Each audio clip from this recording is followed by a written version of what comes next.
Have you ever woken up in the morning feeling absolutely exhausted? Not from sleep, but from your own thoughts? You've had a full night's rest, yet somehow your mind has already begun its relentless chatter. Worries about yesterday, anxieties about tomorrow, and somewhere in the middle of all that noise, you're lost. You're not alone. Millions of people across the world begin their days not with hope, but with dread. And the culprit? It isn't their circumstances. It's the toxic thinking that has quietly taken root inside their minds. Today, we are going to change that. For good. We live in an age of extraordinary noise. Social media tells us we are not successful enough. Society tells us we are not attractive enough. And our own inner voice, perhaps the cruelest critic of all, whispers that we are simply not enough. This constant bombardment of negativity does not merely make us sad. It rewires the brain. It changes how we perceive ourselves, how we treat others, and ultimately, how we live our lives. Toxic thinking is not a minor inconvenience. It is a slow poison, dripping quietly into the well of your potential.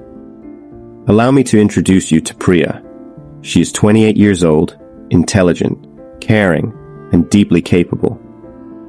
To the outside world, she appears to have her life rather well together. A decent job, a loving family, good friends, but inside? Priya is drowning. Every morning, before she has even sipped her first cup of tea, her mind is already running wild. Did I say something wrong at work yesterday? What if my manager thinks I'm incompetent? What if I never amount to anything? What if I'm wasting my life? Round and round the thoughts go, like a wheel that never stops spinning.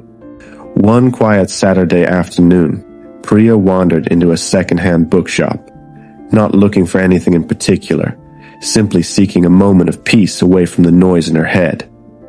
Almost by accident, her fingers landed on a thin, unremarkable book tucked between two rather grand volumes. Its cover was faded. Its pages were yellowed, but the title stopped her cold. What you think, you become. She nearly put it back. She'd heard such things before. Motivational nonsense, she told herself. But something made her pause. Something made her open it. And on the very first page, she read these words. Your mind is a garden. Every thought you allow in is a seed. Choose wisely what you plant. The book spoke of one foundational habit, the single practice that separated those who lived freely from those who lived in mental chains. Awareness, not meditation, not affirmations, not journaling, though those are all fine pursuits. Simply this, the conscious, deliberate act of noticing your thoughts without immediately believing them. The book explained it rather brilliantly. Most of us treat our thoughts as facts. If the mind says, I am a failure, we nod along as though a judge has just delivered a verdict. But thoughts are not facts. Thoughts are merely visitors. And you are the one who decides whether they stay. Priya read that passage 3 times. The following morning, the thoughts arrived right on schedule. You didn't finish that report properly. Your friend seemed off with you last night. You're going nowhere with your career. But this time, Priya did something different. Instead of sinking into the spiral, she sat up, placed both feet flat on the floor, took one slow breath, and simply said, quietly, to herself, I see you. That was it. No dramatic confrontation, no lengthy analysis, just an acknowledgement. I see you. You're a thought. You're not the truth. It felt almost laughably simple. And yet, something shifted.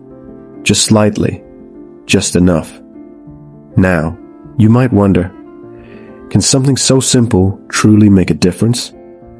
The answer, according to neuroscience, is a resounding yes.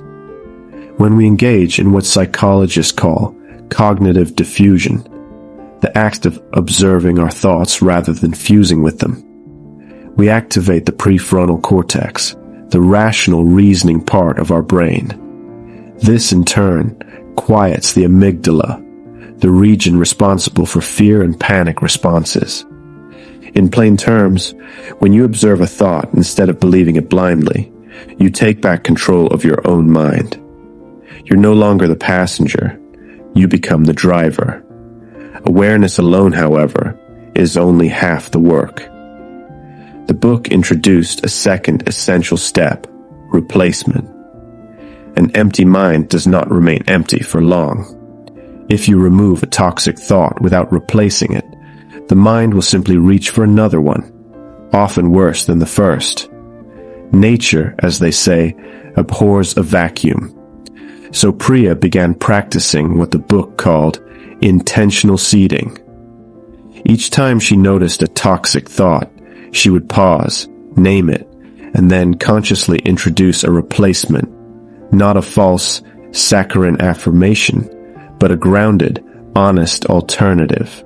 Instead of, "I am a failure," she would say, "I am someone who is learning, and learning takes time."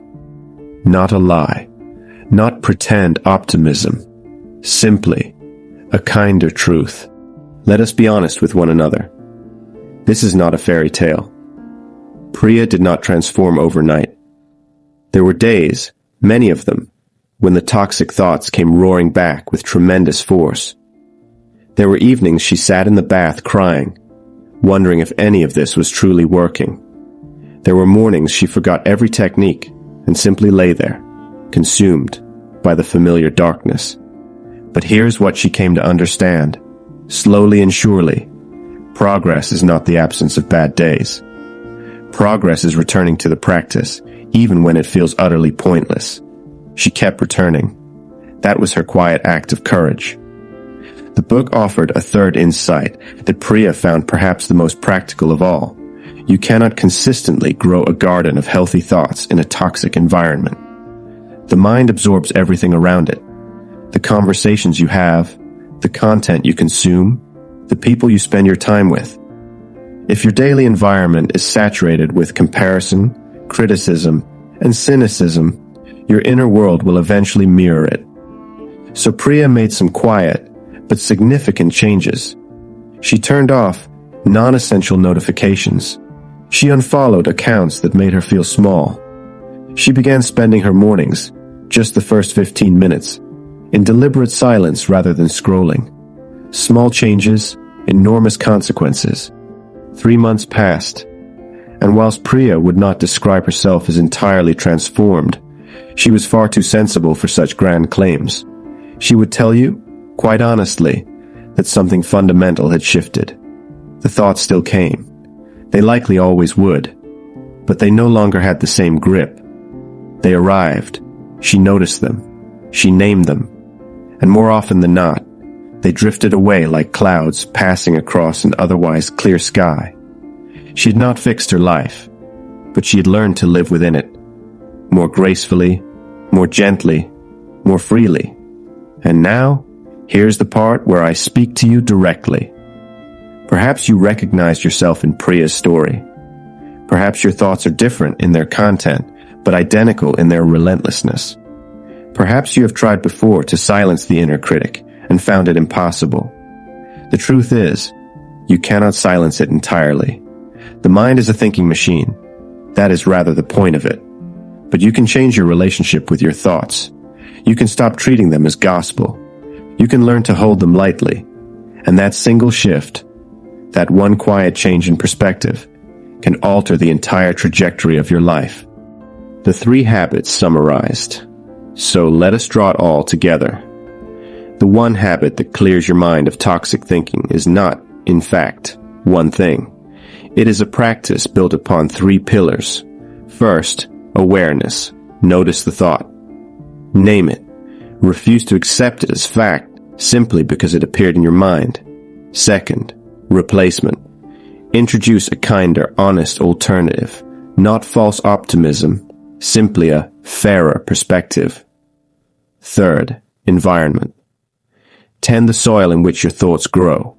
Curate your surroundings with the same care you would give a garden. None of this is complicated. All of it requires commitment. and every single one of you is capable of beginning today. There is an old English saying, "You cannot stop the birds from flying over your head, but you can stop them from building a nest in your hair." Toxic thoughts will come. That is the nature of a mind that cares, that feels, that lives with genuine depth and sensitivity. The goal was never to become someone who does not think. It was to become someone who thinks with purpose. You deserve a mind that works for you, not against you. You deserve mornings that begin with possibility rather than dread. And you are, truly and completely, capable of building exactly that. If this story has reached you today, if even one moment of it felt familiar, or hopeful, or true, then I would ask you to do just one small thing. Before you sleep tonight, write down one toxic thought that visits you regularly, just one. Give it a name, and then write beside it, one kinder, honest alternative. That is your beginning. That is your seed. If you found value in today's story, do consider sharing it with someone who might need to hear it. And if you would like more stories like this, stories that speak honestly about the inner life, the quiet struggles, and the gentle victories, then do subscribe. We shall be here every week with something worth your time. Until then, be patient with your mind. It is doing its very best. Take care of yourself, genuinely,